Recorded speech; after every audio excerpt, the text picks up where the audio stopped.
Hey everyone, this is Sneha Gupta. Welcome you all on this channel. मैंने अपनी पहले बहुत सारी वीडियोस में आपको बताया है कि आरटीआर फाइल करना कब कब मैंडेटरी है। बट अब रिसेंटली हुआ क्या, काफ़ी लोगों को ई कैंपेन के नोटिस गए।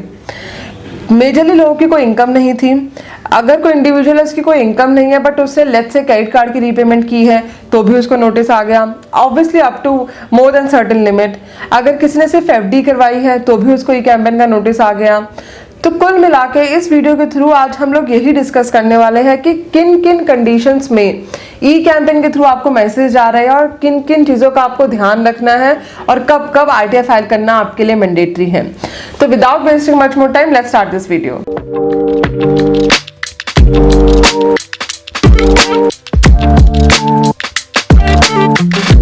वीडियो में आगे बढ़ने से पहले मेरी छोटी सी रिक्वेस्ट है, प्लीज चैनल को सब्सक्राइब कर दे जिससे कि आपको नोटिफिकेशंस मिलते रहे और मुझे मोटिवेशन मिलता रहे और काम करने का। जैसे कि आरटीआर फाइल करना काफ़ी कंडीशन से मैंडेटरी है और मेजरली डिपार्टमेंट ने कुछ कंडीशंस क्लियर की है कि जब कैश में आप लोग डील कर रहे हैं तो इन कंडीशंस में आपके लिए आरटीआर फाइलिंग मैंडेटरी है। और हुआ भी वही कि जैसे ही लोगों ने कैश में डीलिंग करी तो पोर्टल ने रिपोर्ट किया, इतनी कैश ट्रांजेक्शन हुई और उनको एआईएस के थ्रू नोटिस आ गए। इट मीन्स एआईएस से ट्रैक हो गया और ई कैंपेन का नोटिस आ गया।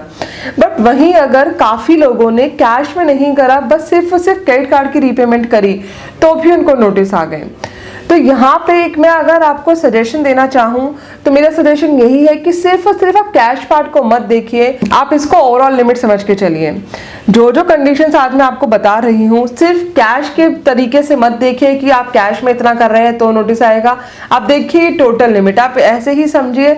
अदरवाइज वैसे भी पोर्टल इन चीज़ों को बहुत ट्रैक करके ई कैंपेन के नोटिस भेज रहे हैं। And over and above RTR filing करना हमेशा ही हेल्पफुल रहता है। सो मेरे अकॉर्डिंग ई कैंपेन आपके पास आए या ना आए, आप आरटीआर फाइल कर देंगे तो बहुत ही अच्छा रहेगा। तो चलिए स्टार्ट करते हैं कंडीशंस को। सबसे पहली कंडीशन, अगर आप एफडी ओपन कराते हैं किसी बैंक में 10 लाख से ज्यादा अमाउंट की तो चांसेस आर वेरी हाई कि आपके पास एसएफटी का नोटिस आ सकता है, ई कैंपेन के थ्रू नोटिस आ सकता है। बट अब यहाँ पे भी मैं सेम पॉइंट बोलूंगी कि सिर्फ कैश पार्ट को मत देखिए। ओवरऑल अगर आपने 10 लाख से ज्यादा की एफडी ओपन कराई है तो बेटर होगा आप अपनी आरटीआर फाइल कर दें। मैं समझ सकती हूँ कि यहाँ पे आपकी कोई सोर्स ऑफ इनकम नहीं है तब भी आपको बोला जा रहा है आरटीआर फाइल करने के लिए, बट आरटीआर फाइल करना is always a good option. अगर आपने सेविंग बैंक अकाउंट में 10 लाख से ज्यादा पैसे जमा करे हैं, वो हो सकता है कैश के फॉर्म में हो सकता है कैसे भी किसी भी फॉर्म में हो, पर मेरे अकॉर्डिंग आप अपनी आरटीआर जरूर फाइल कर दें अगर आपने सेविंग बैंक अकाउंट में 10 लाख से ज्यादा पैसे ट्रांसफर कराए हैं। It means other than current account and time deposits. अगर किसी इंडिविजुअल ने 1 लाख से ज्यादा क्रेडिट कार्ड की रीपेमेंट करी है या फिर ओवरऑल 10 लाख से ज्यादा क्रेडिट कार्ड की रीपेमेंट करी है तो चांसेस आर वेरी हाई कि उसको एसएफटी या ई कैंपेन आ सकता है।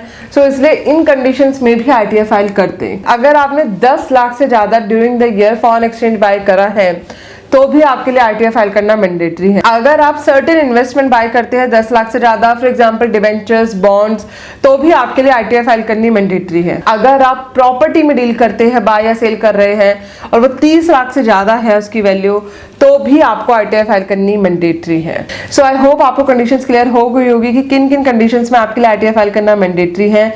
एंड स्टिल अगर आपकी कोई क्वेरी है तो आप मुझे कमेंट सेक्शन में पूछ सकते हैं। एंड ऑल्सो आप मुझे कॉल भी कर सकते हैं, नंबर है 8375831676।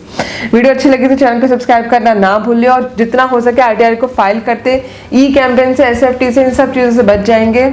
मिलते हैं नेक्स्ट वीडियो में। Till then bye bye.